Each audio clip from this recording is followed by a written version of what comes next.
নমস্কার বন্ধুরা, টেট সংক্রান্ত আজকের ভিডিওতে আপনাদের খুব গুরুত্বপূর্ণ কিছু পজিটিভ আপডেট তুলে ধরব, যার মধ্যে রয়েছে স্টেট অফ তামিলনাড়ুর রিভিউ পিটিশন ফাইল করার কথা এবং তামিলনাড়ুর রিভিউ পিটিশনের মধ্যে স্টেট অফ ওয়েস্ট বেঙ্গলের কথা উঠে এসছে।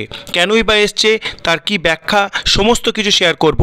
তার পাশাপাশি রিভিউ পিটিশন অ্যাকচুয়ালি কবে হিয়ারিং হতে পারে এবং সেটি কিভাবে হয় তার তথ্য আপনাদের শেয়ার করব। তো চলুন শুরু করা যাক আজকের ভিডিও। দেখুন, Tamil Nadu government review petition file করেছে গতকাল, অর্থাৎ মঙ্গলবার। তার যে ডেট ছিল 30শে সেপ্টেম্বরের মধ্যে নর্মালি রিভিউ পিটিশন ফাইল করার, তার মধ্যেই কিন্তু Tamil Nadu government review petition file করেছেন, যেমনটা আপনারা দেখতেও পাচ্ছেন। তো এটি নিশ্চিত করেছেন standing council of Tamil Nadu government P Wilson. তিনি জানাচ্ছেন যে এটি 10 থেকে 15 দিনের মধ্যে হিয়ারিংয়ের জন্য এটি নেওয়া হতে পারে। এবং আপনারা জানেন যে এখন 5ই অক্টোবর পর্যন্ত সুপ্রিম কোর্টের হলিডে রয়েছে। 6ই অক্টোবরের পরেই কিন্তু এ বিষয়ে আমরা আপডেট পেতে পারি। তার পাশাপাশি দেখুন কিভাবে রিভিউ পিটিশন হয় তার একটি ধারণা এখানে দেওয়া হচ্ছে। The review petition is basically hard in a chamber hearing without the presence of any parties, lawyers, litigants or anyone. The same judge bracketed judges who pronounced the earlier order verdict hear the case again and pass the order. তাহলে সেখানে কিন্তু কোনো lawyer, কোনো পার্টির উপস্থিতি থাকার কথা বলা হচ্ছে না। তারা নতুন করে ব্যাপারটি আবার শোনেন এবং অর্ডার পাস করেন, এবং পুরো ব্যাপারটা হাফ অ্যান আওয়ার বা তার থেকে একটু বেশি সময় লাগে বেশিরভাগ ক্ষেত্রে। তো যাই হোক, এক্ষেত্রে কিন্তু টেটের যে ইস্যু সেটি ডিফারেন্ট হচ্ছে। তামিলনাড়ু আর মহারাষ্ট্র যে টেট মামলা হয়েছে সেখানে এই দুটি রাজ্য কিন্তু পার্টি ছিল, এবং আপনারা জানবেন যে তামিলনাড়ুর যে মাদ্রাজ হাইকোর্ট, সেখান থেকে কিন্তু রায় হয়েছিল যে টেট ম্যান্ডেটরি ফর প্রমোশন। এটি কিন্তু আমরা জানি। সেই তামিলনাড়ু এবং মহারাষ্ট্র অঞ্জুমান ইসাতি তালিম ট্রাস্ট যে মহারাষ্ট্রের রয়েছে, এই দুটি স্টেট কিন্তু মূল যে মামলা তার পার্টি হিসেবে ছিল। সেই অর্থে তামিলনাড়ুর রিভিউ পিটিশন ডেফিনেটলি কিন্তু সিগনিফিকেন্ট ব্যাপার। দেখুন, TET mandate shouldn't apply to teachers appointed before 2010, অর্থাৎ 2010-এর আগে টিচারদের উপর প্রয়োগ হওয়া উচিত নয়, সেটিই কিন্তু রিভিউ পিটিশনে তুলে ধরেছেন স্টেট অফ তামিলনাড়ু।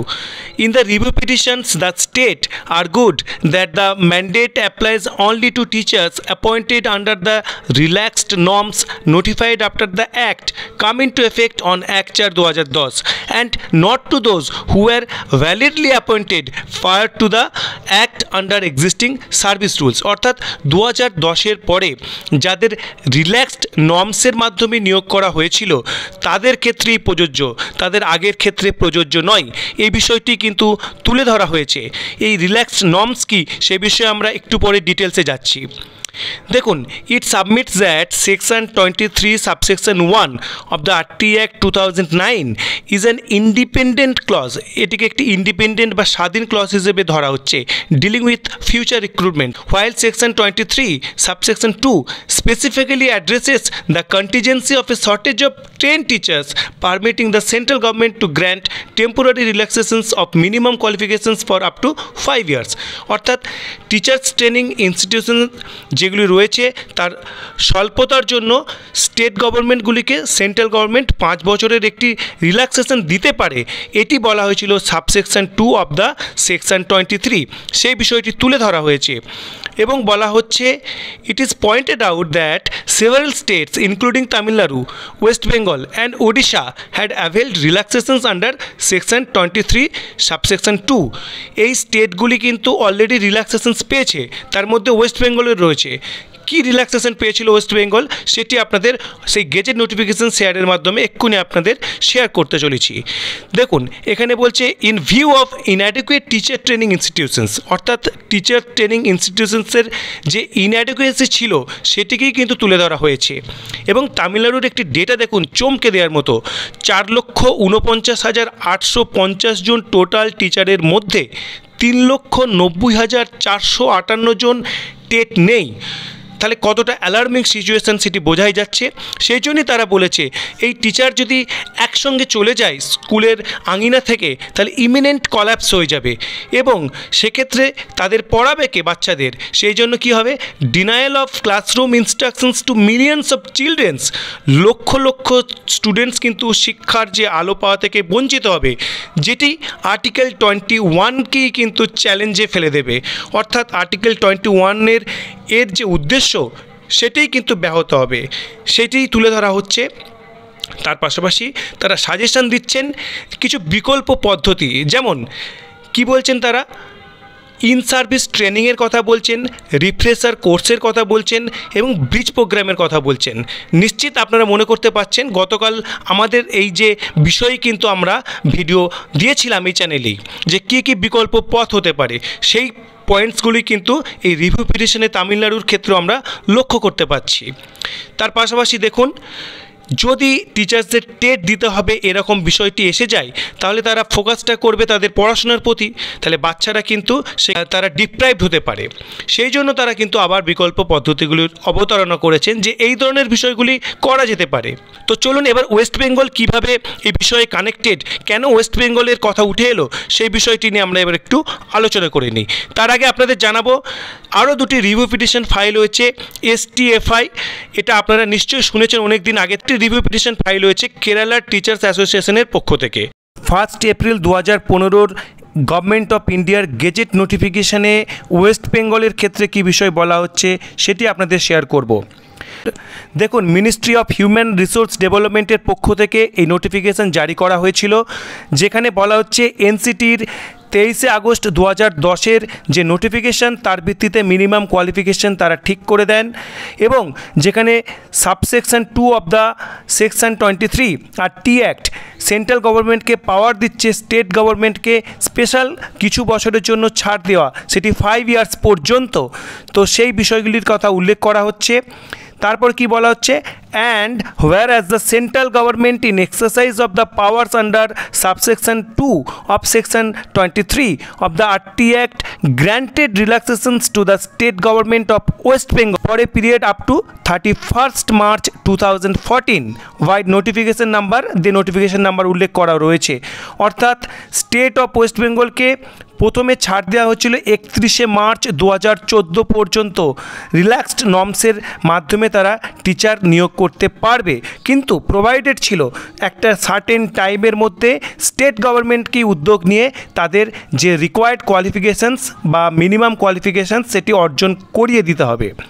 তার পাশাপাশি দেখুন, একটি চিঠির উল্লেখ করা হয়েছে 23 মার্চ 2015, যেখানে গভর্নমেন্ট অফ ওয়েস্ট বেঙ্গল এই ধরনের রিল্যাক্সেশনস আবার চেয়েছেন, তার উল্লেখ রয়েছে এবং সেখানে কি বলা হচ্ছে, now therefore in exercise of the power conferred by subsection 2 of section 23 of the RT act the central government hereby extends the relaxations to the state of West Bengal in respect of the minimum teacher qualifications norms notified by the NCT as published in the gazette of India File number 215 dated 25th August 2010 insofar as they relate to classes 2-8 as under।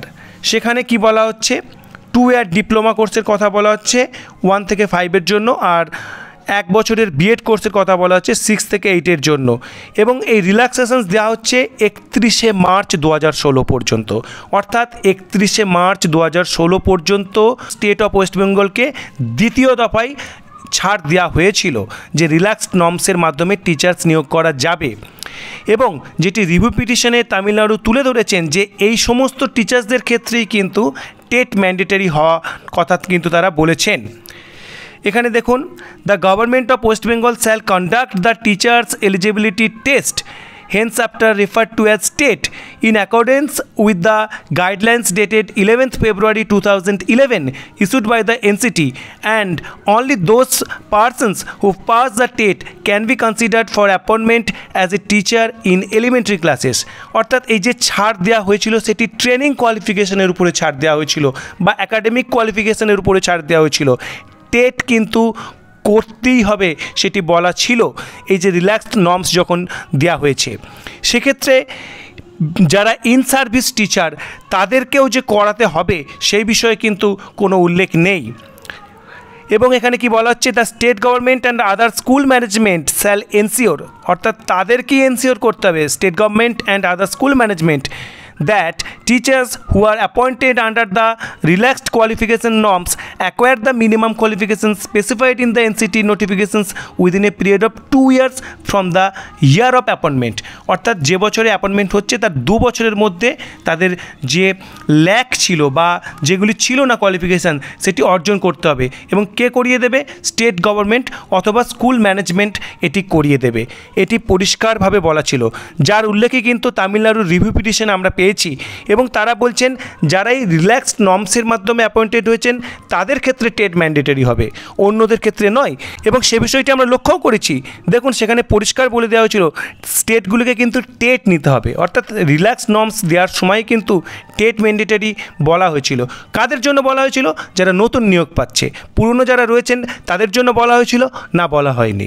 সুতরাং যদি 23শে August 2010-এর notifications যেটি minimum কোয়ালিফিকেশনের উপর রয়েছে যদি সেটি valid থাকে তাহলে তার প্যারা 4-এ যে এক্সেমশন দেওয়া হয়েছিল সেটিও ভ্যালিড। সুতরাং যারা আগে নিয়োগপ্রাপ্ত হয়েছেন তাদের নিশ্চিতভাবে চিন্তার কোনো কারণ নেই, নিশ্চিতভাবে সুবিচার পাওয়া যাবে এই আশা রাখি। পরবর্তী আপডেটের জন্য চ্যানেলটি অবশ্যই সাবস্ক্রাইব করুন এবং ভালো লাগলে ভিডিওটিতে একটি লাইক দিন। ধন্যবাদ।